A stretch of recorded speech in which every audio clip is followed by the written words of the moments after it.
Mi prometido me dejó plantada en el altar frente a cientos de invitados, pero no me quebré. Caminé directo hacia su padrastro millonario y le susurré la propuesta que cambiaría todo. 10 minutos después, me convertí en su esposa legal, y mi ex se quedó sin herencia, sin empresa, y sin nadie que quisiera su apellido.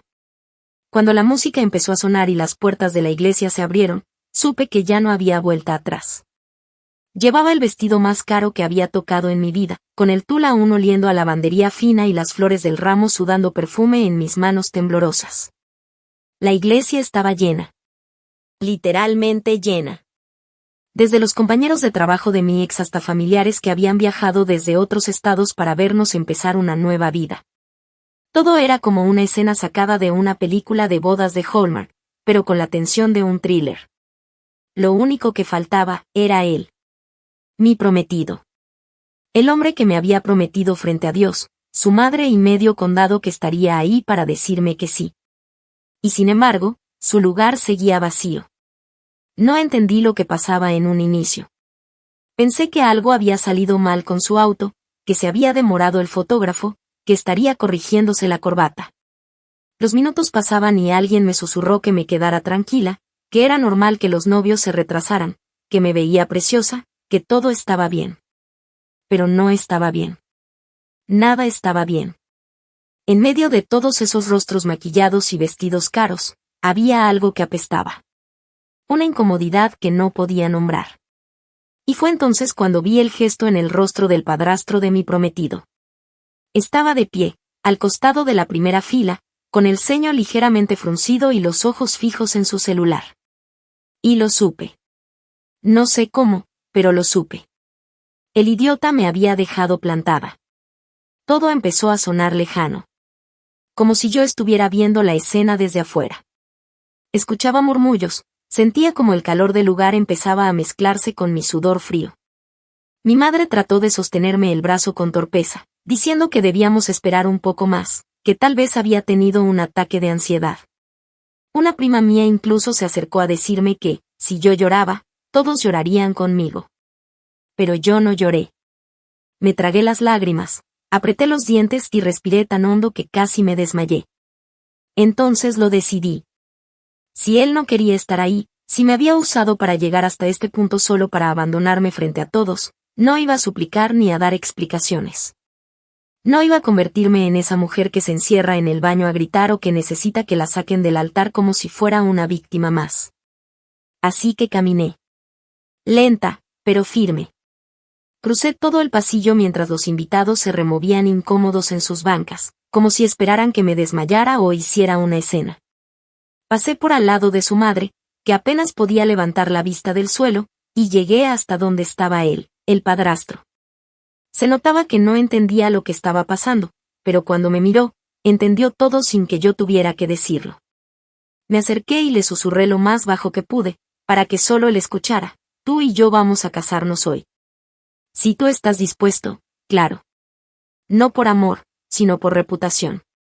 Por poder. Y por joderlo. Él se quedó en silencio apenas unos segundos. Luego, con esa calma elegante que siempre lo caracterizó, bajó el celular, lo metió al bolsillo interior del saco y dijo en voz lo suficientemente alta para que el silencio se hiciera completo en la iglesia. Entonces llamemos al juez. No hay tiempo que perder. 10 minutos después, mientras el vestido aún me pesaba sobre los hombros y el maquillaje seguía intacto por pura inercia, me convertí legalmente en la esposa del padrastro de mi ex prometido. El hombre que, a diferencia de su hijastro, no temía comprometerse. El juez, que ya estaba presente en el lugar para oficiar la ceremonia, no necesitó más que 2 firmas y el asentimiento mutuo. Cuando vi el rostro de mi ex entrando por la puerta lateral de la iglesia, ya sin aliento, despeinado y con el celular en la mano, fue como ver a alguien que llega tarde a su propia ejecución. Nadie lo miró con compasión. Nadie se levantó a consolarlo. Porque para entonces ya todos sabían que el apellido que él había deshonrado, ahora me pertenecía a mí. Y eso fue solo el principio. Actualización 1. Habían pasado exactamente 12 días desde aquella ceremonia improvisada que transformó el día más humillante de mi vida en el comienzo de mi mayor venganza. Y todavía había momentos en los que me despertaba preguntándome si de verdad había hecho lo que hice. No porque me arrepintiera, porque si algo tengo claro es que no me tiembla la mano para tomar decisiones cuando alguien me traiciona, sino porque aún me costaba creer cómo fue que todo llegó a ese punto. Pero para entender por qué caminé hacia el padrastro de mi ex y no hacia la salida de la iglesia como haría cualquier mujer herida, tengo que contar lo que pasó antes. Cuando todavía pensaba que el amor era suficiente para justificar toda la mierda que ya me estaba tragando. Conocí a Adam cuando apenas estaba saliendo de un divorcio confuso, una época donde todo el mundo me decía que debía estar sola. Conocerme a mí misma y esas frases recicladas que suenan bien en Instagram pero que nadie realmente aplica. Él fue encantador, seguro, atento. Me abrió la puerta del auto en la primera cita, me cocinó pasta casera en la tercera, y en la quinta ya me estaba presentando a su mamá como si fuera la novia que siempre había estado esperando. Me ilusioné como idiota, sí, lo admito. En ese entonces no veía las señales, o tal vez no quería verlas. Como cuando hacía comentarios pasivo-agresivos sobre mis logros, como si fueran accidentes afortunados y no cosas que yo me había ganado con el sudor de la frente. O cuando dejaba caer indirectas sobre lo inconveniente que sería si yo decidía seguir creciendo profesionalmente después de casarnos, porque eso robaría tiempo de calidad para la familia. Su madre era una serpiente con piel de seda, y desde el principio sentí que me juzgaba cada vez que respiraba. Pero lo peor era que Adam parecía tenerle miedo. La defendía de todo, justificaba lo injustificable. Un día, cuando apenas llevábamos 6 meses juntos, ella me dijo en una cena que esperaba que yo entendiera que su hijo era material de empresa, y que si tenía planes de convertirme en su esposa, debía adaptarme a un estilo de vida que no siempre incluía decisiones por amor. Dijo eso con la copa de vino en la mano, sin despeinarse, y Adam solo rió como si fuera un chiste de salón. Yo me tragué el comentario, porque creía que el amor era sacrificio, que todas las familias tienen sus cosas, que mientras él me eligiera a mí, todo valía la pena. Dios, qué estúpida fui. El padrastro de Adam, al que llamaremos Thomas porque merece tener nombre en esta historia, siempre fue otra cosa. De pocas palabras, mirada firme y modales impecables, pero sin esa condescendencia que su esposa exudaba como perfume barato. Desde que me conoció, se mostró cordial, curioso incluso. Me preguntaba por mi trabajo, por mis metas personales, por mi familia, y parecía genuinamente interesado. Yo lo veía como un hombre que había aprendido a navegar el desastre familiar sin hundirse en él, alguien que había visto muchas cosas, y por eso mismo no necesitaba fingir nada. Nunca fue invasivo, pero me decía cosas como si alguna vez necesitas hablar con alguien que no esté ciego por el apellido, aquí estoy. Al principio pensé que era una especie de protocolo educado, una cortesía más de su estilo elegante. Pero después entendí que había algo más detrás de esas palabras. La primera vez que hablamos a solas fue en una gala de beneficencia, semanas antes de la boda. Adam se había perdido en el bar del salón, y yo estaba en una mesa con los pies entumidos por los tacones y un cóctel sin sabor. Thomas se acercó y me dijo, sin rodeos, sé que no es asunto mío, pero tú pareces demasiado inteligente para no notar que algo está mal. Me congelé. No sabía a qué se refería exactamente, pero sentí que no tenía ganas de jugar juegos de adivinanzas. Le pregunté qué quería decir, y él solo me devolvió la mirada con ese tono sereno que usa la gente que ya decidió no fingir más. Lo que quiero decir es que Adam no está contigo por las razones que tú crees. No te lo digo para que canceles la boda ni para meterme donde no me llaman. Solo para que no digas después que nadie te lo advirtió. Eso me sacudió. No dormí esa noche. Me quedé en el baño del hotel viendo mi reflejo, preguntándome si acaso había estado tan cegada que no me había dado cuenta de que estaba siendo usada. Y luego, como una maldita confirmación del universo, encontré en el celular de Adam unos mensajes entre él y un primo donde hablaban de aguantar un poco más hasta que se firme todo el papeleo. Ese todo incluía el acceso a un fondo familiar que el padrastro había puesto a su nombre, pero que solo podía usar estando casado. Por una cláusula de protección patrimonial que el mismo Thomas había exigido años atrás para evitar que sus herederos despilfarraran dinero con novias temporales. Y ahí lo entendí todo. Él no me amaba. Solo me necesitaba como firma, como coartada, como llave de paso. No sé cómo no cancelé la boda ese mismo día. Creo que fue el orgullo, o tal vez la necesidad de no darle el gusto a su madre. Me tragué la indignación como una piedra caliente, me senté sola en una cafetería a planear cómo darle vuelta a la situación sin convertirme en mártir, y fue ahí, mientras escribía mis pensamientos en la servilleta sucia de un Starbucks, que me vino la idea. No tenía que renunciar. Tenía que voltear la mesa. Y la única persona con el poder, el respeto y el dinero para ayudarme a hacerlo era Thomas. Así que lo llamé. Le pedí 5 minutos. Se los di en un parque, con la excusa de que necesitaba consejo. Hablamos durante casi 1 hora. Le mostré los mensajes. Le dije que si lo que me había dicho en la gala era cierto, entonces sabía que no estaba mintiendo. Y le pregunté, sin rodeos, si estaría dispuesto a ayudarme a destruir a Adam. Su respuesta fue simple: no ayudaré a destruirlo. Pero si tú decides hacerlo, no me interpondré.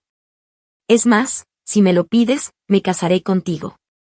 Lo dijo como si fuera la propuesta más lógica del mundo. Yo no lo tomé en serio al principio. ¿Casarse conmigo? ¿Por qué? Y entonces él me lo explicó, sin rodeos ni romanticismos. Que él ya estaba harto de ver cómo Adam y su madre manejaban todo a su antojo. Que no tenía hijos propios y que su única motivación para mantenerse casado con esa familia era proteger el legado empresarial que había construido con su propio dinero, no con los caprichos de la madre de Adam. Que si yo estaba dispuesta a ser parte del juego, el apellido podía cambiar de manos en cuestión de minutos. Yo no respondí en ese momento. Pero supe que lo haría. Supe que, si llegaba el día y Adam decidía humillarme, yo iba a tener una carta mucho más fuerte que el llanto, una firma. Y así fue. Porque cuando él no apareció en la iglesia, y cuando todo el mundo asumió que yo quedaría en ruinas, no sabían que yo ya tenía el plan completo armado. No hubo improvisación. Solo ejecución. Mientras los demás contaban los minutos de silencio como si esperaran mi derrumbe, yo ya sabía que la única manera de ganar esa guerra no era escapar, sino quedarme. Y convertirme en lo que ellos jamás imaginaron que podría ser, una de ellos. Pero con algo que les faltaba a todos: hambre de justicia. Y rabia. Mucha rabia. Actualización 2. Habían transcurrido poco más de 3 semanas desde aquella escena que nadie en sus 5 sentidos habría podido predecir. El tiempo suficiente para que el escándalo diera la vuelta completa en el círculo social, empresarial y familiar de los Parker, para que los chismes explotaran por todas las esquinas de los country clubs. Para que los invitados de aquella boda empezaran a filtrar discretamente imágenes del momento exacto en que Thomas se levantaba de su asiento con elegancia imperturbable y me tomaba la mano como si todo hubiera estado planeado desde hacía meses. La versión que circulaba en redes era una mezcla absurda entre conspiración, oportunismo, venganza romántica y novela de traición. Lo cierto era que no todos sabían los detalles, pero todos entendían lo esencial: Adam Parker había dejado plantada a su prometida, y su padrastro se había casado con ella en el mismo altar, apenas minutos después. Y lo más humillante para él no era eso, era que la unión fue perfectamente legal. Con firma, juez, testigos, anillo y acta. Sin espacio para chismes que lo presentaran como víctima, su silencio y su ausencia fueron su sentencia. Thomas y yo ya estábamos viviendo en lo que él llamaba la casa discreta, una propiedad que no figuraba en ninguna revista de arquitectura ni en los catálogos de inmobiliarias de lujo. Era enorme, sí, pero sobria. Aislada, rodeada de árboles robustos y de una cerca perimetral que se abría solo ante su huella digital. Todo estaba diseñado para evitar el ruido, ni reporteros, ni familiares indeseables, ni la prensa amarilla que se alimentaba de titulares con nombres conocidos.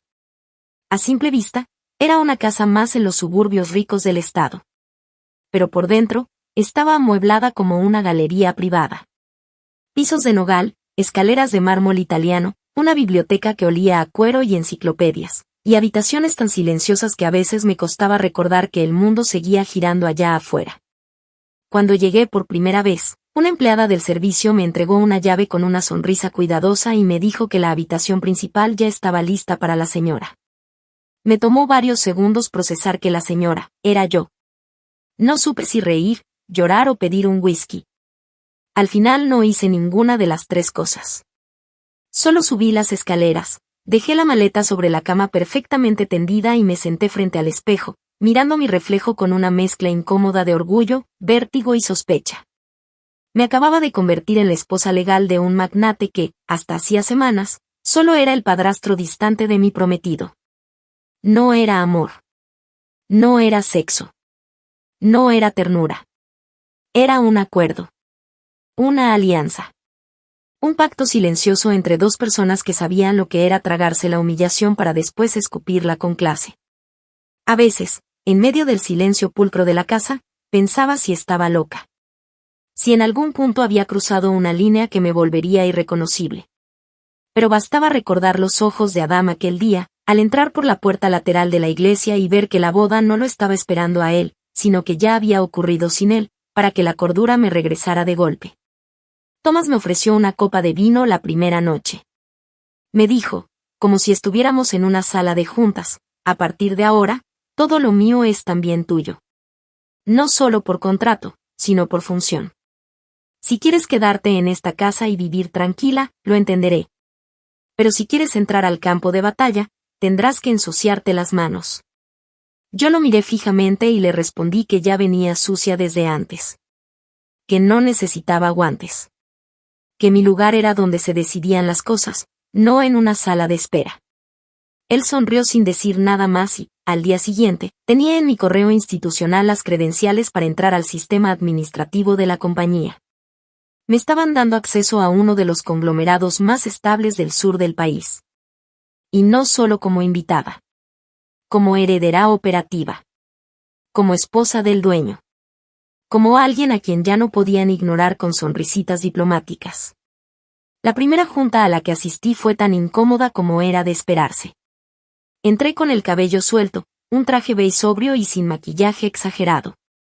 No dije una palabra durante los primeros 40 minutos. Observé. Anoté. Crucé miradas con quienes no sabían si tratarme como una advenediza o como una amenaza. Uno de los socios, un hombre con corbata de seda roja y olor a menta vieja, se atrevió a bromear con que era refrescante ver una cara bonita en la mesa. Thomas lo fulminó con una mirada. No necesitó levantar la voz. Solo dijo, la señora Parker no está aquí para decorar. Está aquí para revisar las cifras del fondo CEL 19. Y si encuentra algo fuera de lugar, no será la única que tendrá que dar explicaciones. El tipo bajó la cabeza como si lo hubieran llamado por su nombre completo en la oficina del director. Y desde ese día, nadie volvió a subestimarme en público. Me dediqué a escarbar. Pedí informes, registros, tablas de movimientos, correspondencia archivada. Al principio me miraban con recelo, como si estuviera sobrepasando mis funciones. Pero Thomas respaldaba cada una de mis solicitudes. Si no tienen nada que esconder, no deberían tener miedo, decía con una calma que helaba. Y poco a poco, lo que empezó como una sospecha se convirtió en un hallazgo grotesco. Adam había usado un entramado de empresas fachada para transferencias internas. Cuentas que a simple vista parecían legales, pero que no justificaban los montos ni el propósito de los pagos. Encontré una operación que, según los papeles, era una consultoría externa contratada por sugerencia de Adam. Pero el supuesto consultor era un bartender de Chicago que nunca había pisado una oficina. La dirección fiscal era una barbería abandonada. Y la cuenta receptora, en Bahamas. Recuerdo perfectamente el día que confronté a Thomas con toda esa información organizada en una carpeta negra. Estábamos en su oficina, una sala amplia con vista al jardín trasero y un escritorio más grande que la cama de mi adolescencia. Él leyó en silencio durante casi 20 minutos. No hizo ni una sola pausa. Al terminar, apoyó la carpeta sobre la mesa, me miró con esa expresión suya de hielo contenido y dijo, esto es suficiente. Ya no es solo una sospecha. Esto es desfalco, manipulación de fondos y fraude administrativo. Y lo que vamos a hacer ahora, no es discutir. Es removerlo. Yo no dije nada. Solo asentí. Y esa misma tarde convocó una junta extraordinaria. A la reunión asistieron todos. Algunos llegaron fingiendo sorpresa, otros con la cara ya descompuesta. Cuando se presentó la evidencia, nadie pudo defenderlo. No había manera. No eran especulaciones. Eran datos, contratos firmados, transferencias hechas con su firma digital, mensajes cruzados donde incluso admitía haber hecho ciertas movidas preventivas. Uno de los consejeros más antiguos, que conocía a Adam desde que era adolescente, intentó decir que quizás todo era un malentendido. Thomas lo interrumpió con una contundencia que heló la sala. Los malentendidos no mueven millones de dólares a cuentas personales. Lo que ven aquí es una traición a esta empresa, a sus valores, y a mi confianza. Adam Parker ya no forma parte de esta organización. De ningún modo. No tendrá poder, ni salario, ni voz. No es bienvenido en nuestras oficinas ni en nuestros informes. Su nombre será eliminado de todos los cargos.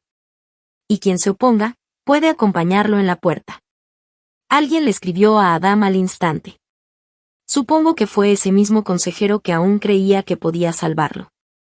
Adam intentó llamarme esa noche. Llamó 5 veces. Luego mandó un correo con el asunto necesitamos hablar. No lo abrí. No lo contesté. Ya no era mi prometido. Ni siquiera era mi enemigo. Era un 0. Un recuerdo borroso de un fracaso que había servido como trampolín. Y desde mi nueva oficina, la que antes era la suya, miré por la ventana y entendí que, aunque había mucho por hacer, el primer derrumbe ya estaba completado. Lo había sacado de la empresa. Lo había arrancado de sus cimientos. Ahora vendría lo más lento, destruir lo único que aún conservaba, su reputación. Y tenía todo el tiempo del mundo para lograrlo.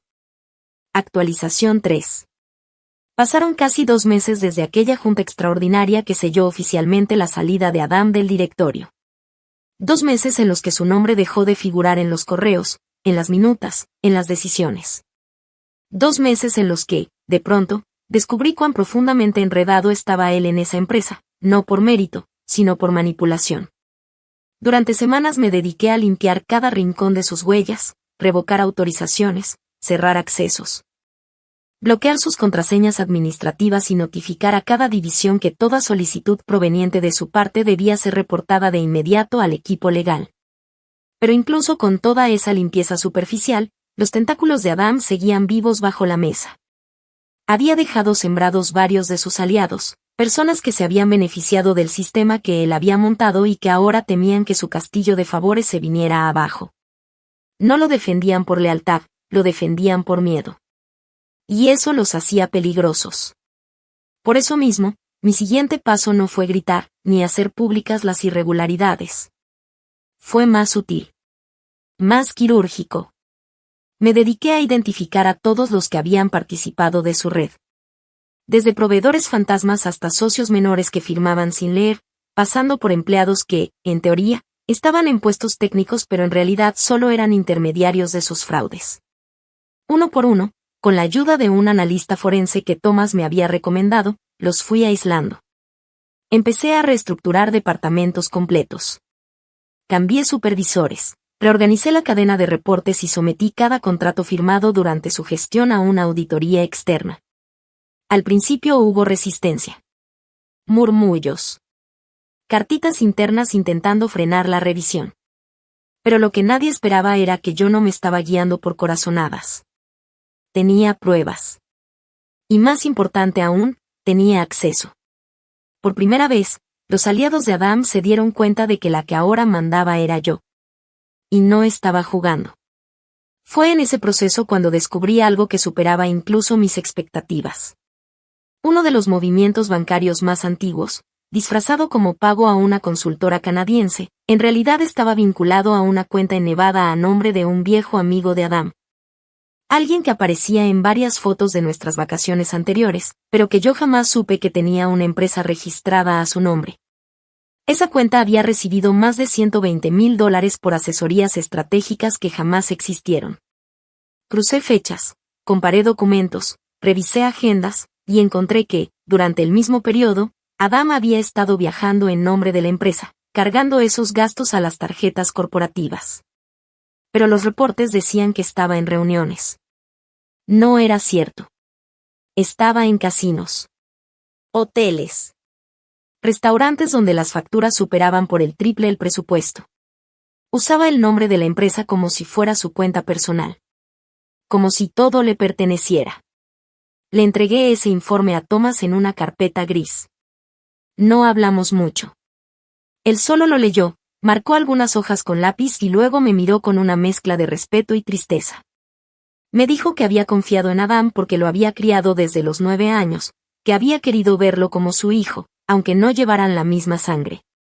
Pero que ahora entendía que lo que había hecho no era solo ilegal, era personal. Un desprecio profundo hacia todo lo que él había intentado construir. Fue entonces cuando decidimos ir más allá de la empresa. Ya no era suficiente removerlo del negocio. Teníamos que destruir la idea misma de que él podía presentarse en público como un empresario exitoso o un joven heredero con visión. Había que matarlo socialmente. No con escándalos mediáticos, no con gritos en televisión, sino con el silencio devastador de los contratos cancelados, las puertas cerradas, las alianzas rotas y las llamadas que ya no se devolvían. Mi oportunidad llegó un viernes por la mañana, cuando uno de los directores del consejo me avisó que Adam estaba intentando presentar una nueva iniciativa ante un grupo de inversionistas que, casualmente, también eran socios estratégicos de nuestra compañía. La reunión sería en un hotel de San Francisco. Yo no hice ningún escándalo. No llamé. No envié advertencias. Solo hice lo que sabía hacer. Les mandé a los inversionistas una carta firmada por Thomas y por mí, acompañada de un resumen ejecutivo con pruebas verificables de la conducta de Adam. Incluía correos, reportes de auditoría y un aviso formal de que cualquier colaboración con él podía implicar exposición legal para quien lo respaldara. Al día siguiente, Adam recibió la llamada, la reunión estaba cancelada. El fondo retiraba su interés. Y lo más brutal. Uno de los inversionistas filtró discretamente que la empresa lo consideraba reputacionalmente tóxico. Esa fue la primera grieta en la fachada que él había intentado reconstruir. A partir de ahí, fue como una reacción en cadena. Socios menores empezaron a retirarse. Su círculo de confianza comenzó a encogerse. Las llamadas ya no eran para cerrar acuerdos, sino para preguntar qué había pasado. Adam intentó contraatacar. Publicó un comunicado en LinkedIn insinuando que estaba siendo víctima de una campaña orquestada por personas resentidas que usaban el poder marital para atacar su libertad empresarial. No mencionó nombres, pero todos sabían que se refería a mí. Me lo mandaron más de 20 veces ese día. Algunos lo hicieron con sarcasmo, otros con preocupación. Yo no dije nada. No publiqué nada. No respondí. Solo reenvié el comunicado al equipo legal y seguí trabajando. Pero la parte más dulce aún estaba por venir. Porque en medio de todo este colapso financiero, llegó el escándalo personal. Una de sus exnovias, la que había sido amiga cercana antes de que él me propusiera matrimonio, decidió contarle a una periodista local que Adam había estado en contacto con ella todo el tiempo mientras planeábamos la boda. Mostró capturas, notas de voz, fechas. Lo que más dolió, según me dijeron, fue una frase que apareció en una de esas conversaciones: no te preocupes, esa boda es un trámite. Cuando consiga lo que quiero, la borro de mi vida. Esa línea lo mató públicamente. Ya no era solo el tipo que perdió el trabajo. Era el idiota manipulador que dejó plantada a su prometida mientras jugaba a 2 bandas. Los comentarios en redes eran feroces. Memes. Burlas. Videos de TikTok haciendo parodias del día de la boda. Thomas me mostró uno en la pantalla de su tablet, con una ceja levantada. Me preguntó si quería responder. Le dije que no. Que el silencio era más elocuente. Que mientras él trataba de recuperar migajas de su imagen, yo estaba sentada en la silla que él quiso controlar. Y que, además, tenía algo más en mente. Algo que no era público. Algo que ni siquiera él había imaginado aún. Adam no solo había perdido su acceso, sus fondos y su imagen. Estaba a punto de perder la última carta que aún le quedaba, el apellido. Porque en los papeles legales, ese apellido ahora me pertenecía a mí. Era parte del contrato matrimonial. Y yo no pensaba dejarlo ir. Lo que alguna vez fue su estandarte, ahora era mi firma. Y no había tribunal que pudiera cambiar eso. Solo le quedaba tragarse el orgullo. y rezar para que yo no decidiera usarlo en su contra. Aunque ya era tarde para eso también. Actualización 4. 6 meses después de aquella boda imprevista, la que comenzó como una respuesta desesperada ante una humillación pública y terminó convirtiéndose en una jugada de poder quirúrgicamente ejecutada. Me encontraba en un punto donde la calma exterior no reflejaba en absoluto la cantidad de fuego que había dejado ardiendo detrás de mí. A esas alturas, ya nadie se atrevía a cuestionar la legitimidad de mi posición dentro de la empresa. Y aunque aún había susurros entre algunos viejos socios que no podían tragar la idea de que la exnovia humillada del hijastro se hubiera convertido en la dueña de la firma. Lo cierto es que incluso ellos sabían que no tenía sentido resistirse. No solo había logrado limpiar el nombre de la compañía tras el desastre financiero provocado por Adam, sino que había estabilizado las finanzas. Iniciado un proceso de modernización que estaba atrayendo nuevas inversiones y establecido relaciones estratégicas con consultoras internacionales que jamás habrían trabajado bajo la gestión anterior. Lo hice sin exhibirme, sin alardear. Lo hice trabajando, entregando resultados y dejando que el tiempo hablara por mí. Porque mientras Adam se hundía en un pantano de excusas y declaraciones públicas torpes, yo me dedicaba a levantar, ladrillo por ladrillo, una estructura que jamás volvería a temblar por culpa de un apellido. En lo personal, la relación con Thomas se había asentado en una especie de equilibrio cómodo, casi diplomático. Nunca nos enamoramos. Nunca lo pretendimos.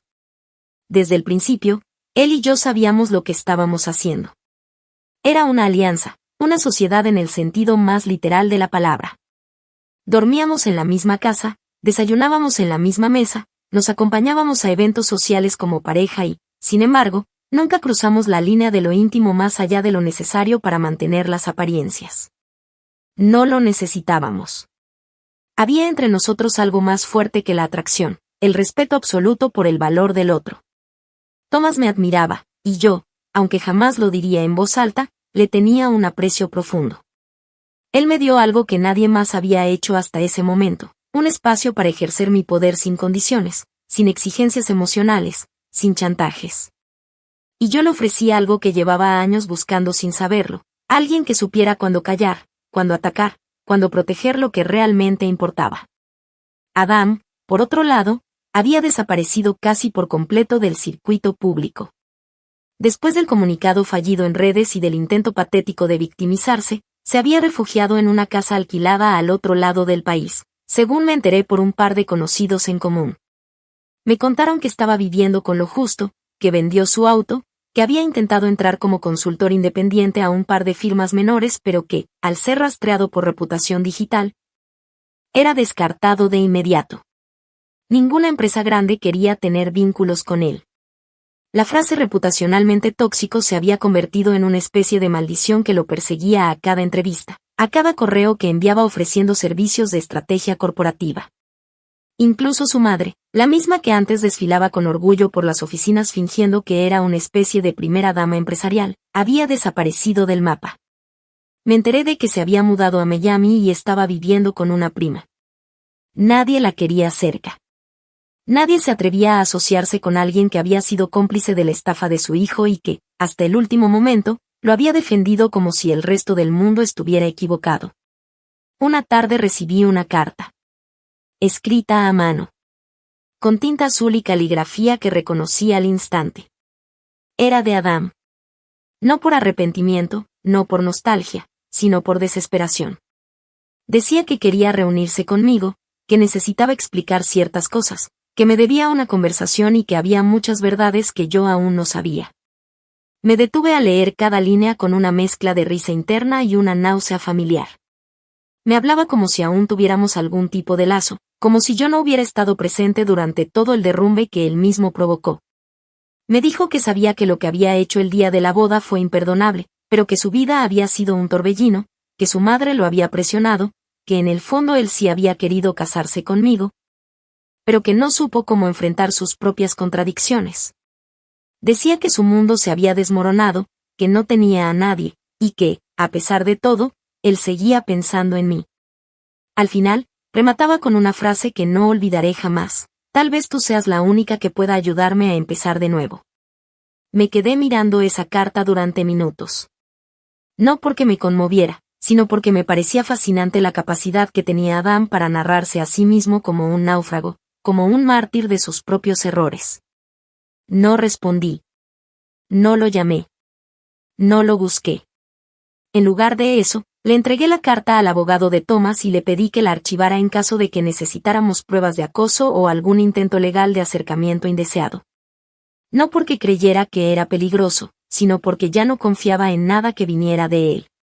Incluso un papel podía ser una trampa. Y yo no estaba dispuesta a ceder ni una sola línea. Porque si algo me había enseñado todo este proceso era que no hay mayor castigo para un hombre como Adam que la indiferencia total. Que lo ignores. Que no le devuelvas la mirada cuando extiende la mano desde el fondo de su ruina. Ese mismo mes recibí la visita de uno de los inversionistas más antiguos de la empresa. Había volado desde Nueva York solo para conocerme en persona, después de meses de ver mi nombre en los reportes y escuchar sobre las reformas que estaba implementando. Me dijo que estaba impresionado. Que había visto muchas sucesiones en su vida, muchos cambios de liderazgo, pero que jamás había visto una transición tan radical, tan eficaz y tan limpia como la que yo había ejecutado. Dijo que, en un mundo como el nuestro, las mujeres como yo no tenían muchas oportunidades para dirigir sin que alguien les cortara las alas, y que él había apostado, en silencio, a que yo no duraría ni 3 meses. Me agradeció por hacerlo quedar como un idiota ante sí mismo. Me extendió la mano y me dijo, «Es un honor, señora Parker. Tiene todo nuestro respaldo». Y lo dijo frente a una mesa llena de ejecutivos que no tuvieron más opción que asentir. Esa tarde, mientras salía de la reunión con la brisa fría golpeándome el rostro, pensé en cuántas veces Adam me había dicho que algún día me daría todo lo que me merecía. Que algún día me haría su reina, que tendríamos una casa enorme, un apellido con peso y un futuro lleno de lujos. Yo, como una imbécil enamorada, lo creí. Y sin embargo, no hizo falta que me diera nada. Porque terminé teniendo exactamente eso, una casa propia, un nombre respetado, un lugar de poder. Solo que no fue él quien me lo dio. Fue su ausencia. Fue su traición. Fue su cobardía lo que me impulsó a convertir su promesa vacía en una realidad sólida. Lo que él usó para manipularme, yo lo transformé en mi camino. Y lo mejor de todo es que todavía faltaba lo más sabroso.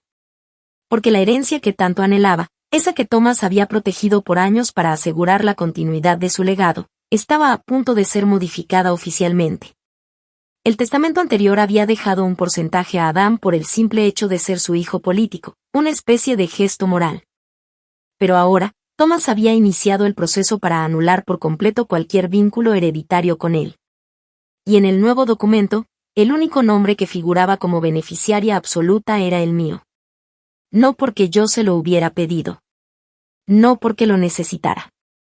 Sino porque Thomas, después de ver cómo manejé el desastre, cómo sostuve la estructura y cómo reconstruí lo que Adam casi destruyó, decidió que no había nadie más apto que yo para continuar con su legado. No se lo dije a nadie. Aún. No hacía falta. Ya todo el mundo sospechaba. Ya los rumores empezaban a correr. Y cuando llegara el día en que se hiciera oficial, no haría falta ningún comunicado. Bastaría con una firma. La mía. La misma que él intentó usar, la misma que ahora dictaría su exclusión total. Porque la venganza, cuando se hace con paciencia, no necesita anuncios. Solo necesita silencio, determinación y un apellido que ya no le pertenece. Actualización final. Había pasado poco más de un año desde aquella tarde que cambió por completo el curso de mi vida. El escándalo, la boda inesperada, la purga dentro de la empresa, el silencio meticuloso con el que destruía a Adam sin necesidad de pronunciar su nombre, todo parecía ya tan lejano como si hubiera ocurrido en otra vida. Sin embargo, cada una de esas decisiones seguía marcando el presente. Lo notaba en la manera en que los inversionistas me trataban, en cómo mi firma bastaba para cerrar alianzas que antes requerían 3 reuniones. En el respeto con el que los socios me escuchaban hablar incluso cuando lo que tenía que decir no era del agrado de todos. Yo había dejado de ser la chica humillada en el altar. Ahora era, en palabras de un periodista financiero que me buscó para un perfil de liderazgo emergente, una mujer que convirtió su propia caída en un imperio cuidadosamente levantado con los escombros del ego masculino. La empresa estaba más fuerte que nunca. Las reformas que propuse y ejecuté no solo reactivaron sectores que llevaban años en estancamiento, sino que también abrieron líneas de negocio que antes eran impensables bajo la dirección de Adam. Habíamos eliminado gastos innecesarios, depurado relaciones tóxicas con proveedores poco confiables, y cerrado acuerdos internacionales con empresas que antes ni siquiera contestaban nuestros correos. En menos de 12 meses, los ingresos netos crecieron un 27%. No porque yo fuera una genia, ni porque tuviera una bola mágica, sino porque me rodeé de la gente correcta, hice las preguntas correctas y no permití que nadie me tratara como si estuviera allí por un anillo en el dedo. Cada decisión que tomé fue evaluada como si mi nombre estuviera en juego. Porque lo estaba. Y si algo me quedaba claro era que lo único que me separaba de volver a ser subestimada era la firmeza con la que caminara cada día. Thomas, por su parte, había dado un paso atrás en la dirección activa. Seguía siendo el presidente del consejo, pero ya no intervenía en las decisiones cotidianas. No porque estuviera cansado, sino porque, como me dijo una noche mientras compartíamos un escocés frente al fuego, ya no siento que tenga que probarle nada a nadie. Me confesó que, en toda su vida, nunca había confiado en alguien tanto como confiaba en mí. Que mi capacidad para ver más allá del ego, para atacar sin perder el control, para construir sin olvidar la venganza, era lo que había hecho que tomara la decisión de dejarme a cargo no solo de su empresa, sino de su legado. El testamento ya estaba modificado. Legalizado. Notariado. No había vuelta atrás. Cuando él muriera, y espero que ese día esté muy lejano, todo quedaría a mi nombre. No por matrimonio. No por afecto. Por mérito. Fue en ese contexto de estabilidad y poder silencioso que recibí la segunda carta de Adam. Esta vez, venía escrita con otra tinta, en otro tono. Ya no era suplicante. Era desesperada. Decía que estaba endeudado. Que su tarjeta había sido bloqueada. Que su cuenta de ahorros estaba en números rojos. Que un amigo le había prestado dinero para pagar el alquiler, pero que no podía seguir pidiendo favores. Que había intentado conseguir trabajo, pero nadie confiaba en él. Y que su madre, a quien tanto defendió durante años, lo había sacado de la casa en la que se estaba quedando porque ya era suficiente vergüenza. Me escribió que nunca pensó que yo sería capaz de llegar tan lejos. Que él sabía que yo era inteligente, pero no pensó que pudiera volverse en su contra. Me dijo que había cometido errores, que me pidió disculpas muchas veces, que yo había ganado, que ya no había nada más que quitarle. Y entonces, lo que me hizo reír en voz alta, cerró la carta con una propuesta. Quería trabajar en la empresa. En cualquier puesto. Que no le importaba el sueldo. Que podía empezar desde abajo. Que solo necesitaba una segunda oportunidad. Me quedé observando esa carta durante un rato largo. La leí 2 veces. No porque no entendiera, sino porque me costaba aceptar que después de todo lo que pasó, después de haber intentado destruirme de la manera más pública y humillante posible, todavía tuviera el descaro de buscar mi mano como si yo debiera algo. La ironía era brutal.